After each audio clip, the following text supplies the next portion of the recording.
Well friends, welcome to get Sarkari job update. तो आज की इस वीडियो में बात करने वाला हूँ कि एसबीआई की तरफ से एसबीआई पीओ का नोटिफिकेशन आ चुका है। आप देख सकते हैं 18 तारीख को इसका नोटिफिकेशन जारी हो चुका है। तो देख सकते हैं यहाँ पे लिखा हुआ है रिक्रूटमेंट ऑफ प्रोबेशनरी ऑफिसर।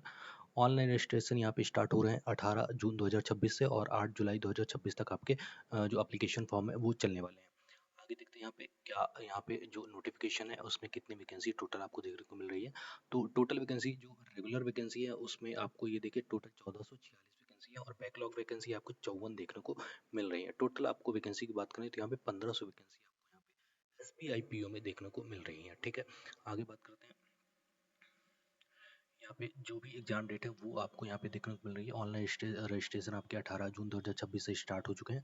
8 जुलाई 2026 तक आपके जो रजिस्ट्रेशन है वो चलने वाले हैं।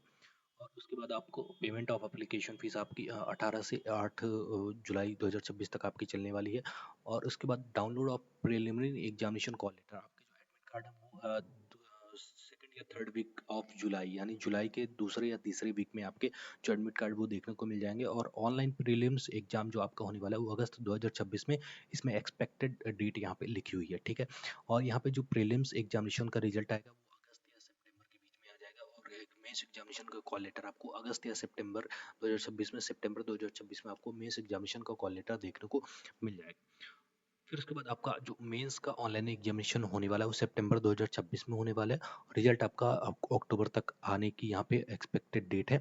उसके बाद आपको call letter phase third psychometric test जो आपका होता है वो नवंबर तक आपका यहाँ पे साइकोमेट्रिक टेस्ट आपका नवंबर। उसके बाद इंटरव्यू एंड ग्रुप एक्सरसाइज आपकी नवंबर 2026 में यहाँ पे एक्सपेक्टेड है। फाइनल रिजल्ट आपका नवंबर दिसंबर तक आपका 2026 तक आपका फाइनल रिजल्ट यहाँ पे आ जाने वाला है।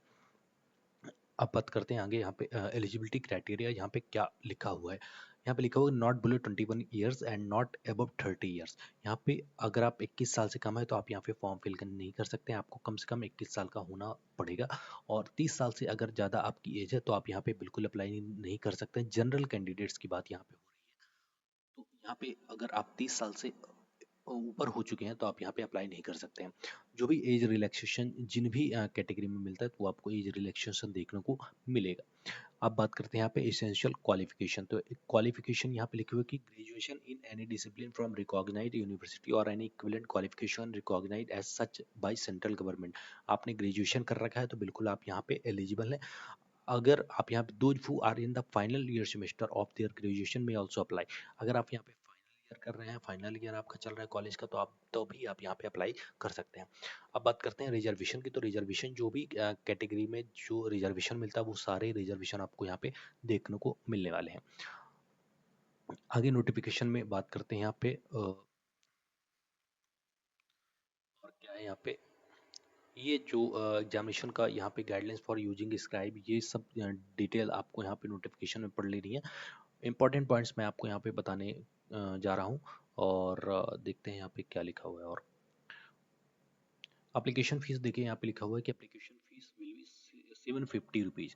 जनरल कैंडिडेट्स के लिए यहाँ पे 750 रुपीज़, जनरल कैंडिडेट्स के लिए EWS OBC कैंडिडेट्स के लिए यहाँ पे 750 रुपये एप्लीकेशन फीस रखी गई है। और यहाँ पे जो देखने को मिल रहा है कि EWC candidate and nil for SC ST and PWD। SC ST candidates के लिए यहाँ पे एप्लीकेशन फीस नहीं है, कोई भी फीस नहीं है। अब बात करते हैं यहाँ पे सिलेक्शन प्रोसीजर क्या रहने वाला है। सिलेक्शन प्रोसीजर में आपका जो प्रीलिम्स एग्जामिनेशन का एग्जाम पैटर्न रहने वाला है वो आपका 100 मार्क्स का यहाँ पे आपका एग्जाम रहने वाला है। सबसे पहला आपका इंग्लिश लैंग्वेज रहने वाला है 40 मार्क्स का। 40 क्वेश्चन रहेंगे आपके टोटल। और क्वांटिटेटिव एप्टीट्यूड में आपके जो नंबर ऑफ क्वेश्चन है वो 30 रहेंगे। और रीजनिंग एबिलिटी में आपके जो टोटल नंबर ऑफ क्वेश्चन है वो 30 रहेंगे। टोटल आपके 100 क्वेश्चन होने वाले।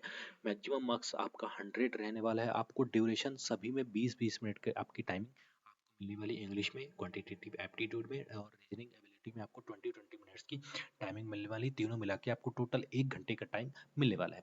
सिलेक्शन क्राइटेरिया यहाँ पे आपका जो रहने वाला है कि कट ऑफ आप क्लियर कर देते हैं, there will be no sectional cut off in prelims examination.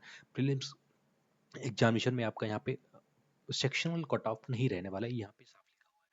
अब बात करते हैं मेंस एग्जामिनेशन में। फेज फर्स्ट आपका प्रीलिम्स एग्जामिनेशन होता है और यहाँ पे फेज टू आपका मेंस एग्जामिनेशन होता है।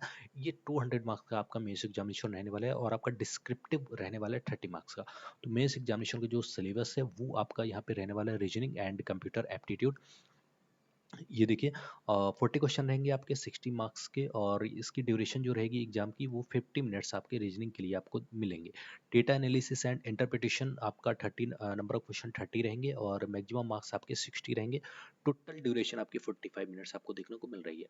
General awareness and economy banking knowledge आपको नंबर ऑफ क्वेश्चन 60 रहने वाले, नंबर ऑफ मैक्सिमम मार्क्स आपके 60 रहने वाले, ड्यूरेशन आपको 45 मिनट्स आपको देखने को मिलेगी। इंग्लिश लैंग्वेज आपका सब्जेक्ट रहने वाला है, टोटल 40 क्वेश्चन रहने वाले हैं आपके, और 20 मार्क्स के रहने वाले हैं। 40 मिनट्स आपको यहाँ पे टाइमिंग देखने को मिल रही है। टोटल आपको टाइमिंग 3 घंटे की आपको टाइमिंग टोटल यहाँ पे देखने को मिलने वाली है। अब बात करते हैं यहाँ पे डिस्क्रिप्टिव में। डिस्क्रिप्टिव में आपका email, situation analysis, either reports writing और पीसीस राइटिंग यहाँ पे आपको आनी चाहिए। तो यहाँ पे नंबर ऑफ क्वेश्चन आपके 3 रहने वाले हैं और मैक्सिमम मार्क्स आपके 30, टोटल 30 मिनट्स आपको टाइमिंग देखने को मिलती है। टोटल मार्क्स के डिस्क्रिप्टिव और ऑब्जेक्टिव टेस्ट मिला के आपको 230 मार्क्स आपके टोटल रहने वाले हैं, और इसमें आपको टाइमिंग देखने को मिल रही है 3 घंटे 30 मिनट, 3.5 घंटे आपको टाइमिंग देखने को मिल रही है।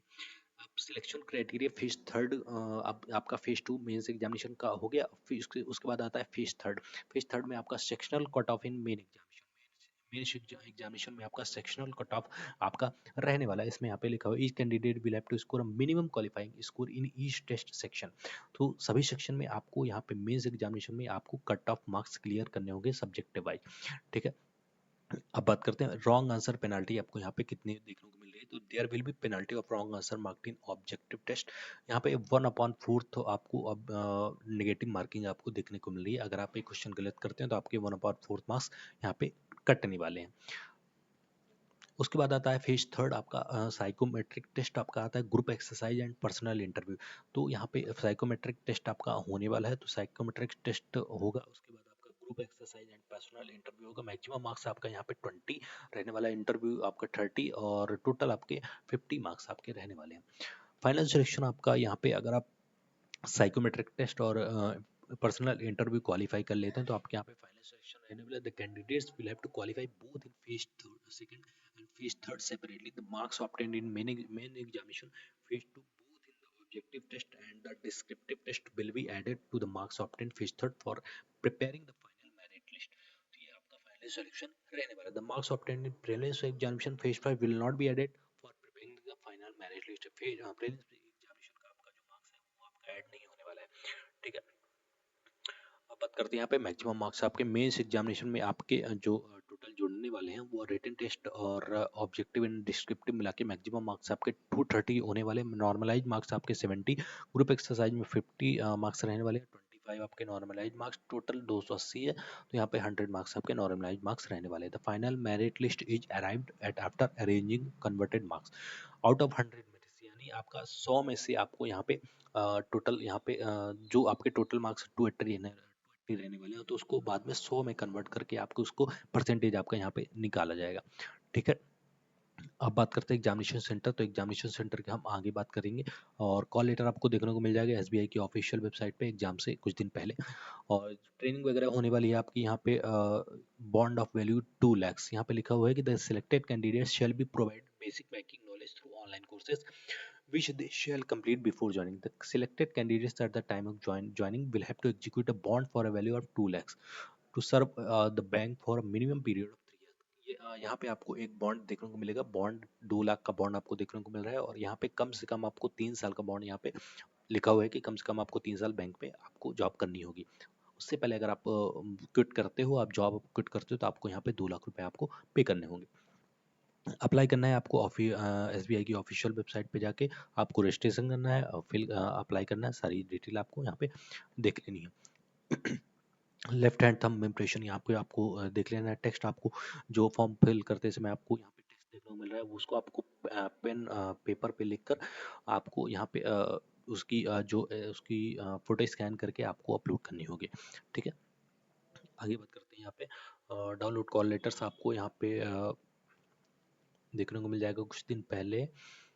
तो ये आपका जो नोटिफिकेशन था, इस तरह आपको नोटिफिकेशन देखने को मिल रहा है। इसका जो लिंक है आपको डिस्क्रिप्शन में देखने को मिल जाएगा, ताकि आप नोटिफिकेशन को डाउनलोड कर सकते हैं। तो देख लीजिएगा, ये नोटिफिकेशन डिटेल में आप पढ़ लीजिएगा। बाकी जो इंपॉर्टेंट पॉइंट्स थे मैंने आपको यहाँ पे बता दिए हैं, तो आप डिटेल में पढ़ सकते हैं। ये कुछ एग्जामिनेशन सेंटर्स हैं जहाँ पे आपके जिस भी स्टेट से आप फॉर्म फिल करें तो आपको यहाँ पे एग्जामिनेशन सेंटर देखने को मिल जाएंगे सभी स्टेट के, अंडमान निकोबार, आंध्र प्रदेश, अरुणाचल प्रदेश, असम, बिहार, चंडीगढ़, छत्तीसगढ़। तो छत्तीसगढ़ में आपके भिलाई, बिलासपुर, रायपुर, ये तीन इस सिटी आपको यहाँ पे देखने को मिल रही है। गुजरात में आपका अहमदाबाद, गांधीनगर, आनंद, वडोदरा, जामनगर, महसाना, राजकोट, सूरत, बरदोड़ी बरदोली, ठीक है। ये आप देख सकते हैं। मध्य प्रदेश में आपका भोपाल, ग्वालियर, इंदौर, जबलपुर, सतना, सागर, उज्जैन, ये आपके एग्जामिनेशन सेंटर रहने वाले प्रीलिम्स एग्जामिनेशन के, ठीक है। प्रीलिम्स और मेंस एग्जामिनेशन के दोनों के सेंटर आपको यहाँ पे देखने को मिलने वाले हैं, ठीक है। तो इस तरह से आप देख सकते हैं, ये सारी डिटेल आपको देखने को मिल रही है। ये डिटेल आप यहाँ पे पढ़ लीजिएगा ताकि आपको और भी जानकारी मिल सके। इंपॉर्टेंट पॉइंट्स मैंने मैं यहाँ पे बता दिया। फॉर्म फिल करते समय आपको क्या जानकारी, आपको क्या क्या कैसे आपको अपलोड करना है वो भी यहाँ पे देखने को मिल रहा है। Guidelines for scanning and upload to photograph, signature, left hand thumb impression and handwritten declaration, ये डिटेल आपको यहाँ पे देखने को मिल रही है। तो इसको आपको पूरा पढ़ लेना है, कैसे आपको लेफ्ट हैंड थंब आपको यहाँ पे अपलोड करना है, कैसे आपको डिक्लेरेशन अपलोड करना है, सारी डिटेल आपको पढ़ना है। उसके बाद आपको यहाँ पे आपको फॉर्म फिल करना है उसके बाद, ठीक है। तो देख सकते हैं यहाँ पे फॉर्म की फीस आपको 750 रुपये देखने को मिल रही है। इसका जो PDF का लिंक है आपको डिस्क्रिप्शन में देखने को मिल जाएगा, तो वहाँ से आप डायरेक्टली PDF को डाउनलोड कर सकते हैं, सारा डिटेल नोटिफिकेशन आप पढ़ सकते हैं। डायरेक्टली आप SBI की ऑफिशियल वेबसाइट पे जाके आप डिटेल नोटिफिकेशन को डाउनलोड कर सकते हैं, ठीक है। इस वीडियो में इतना ही था। वीडियो अच्छा लगा तो चैनल को सब्सक्राइब जरूर कर दीजिएगा, वीडियो को लाइक कर दीजिएगा, ताकि आपको आगे आने वाली वीडियो में और भी अपडेट मिलते रहे, ठीक है। इस वीडियो में इतना ही था, मिलते हैं नेक्स्ट वीडियो में। Thank you.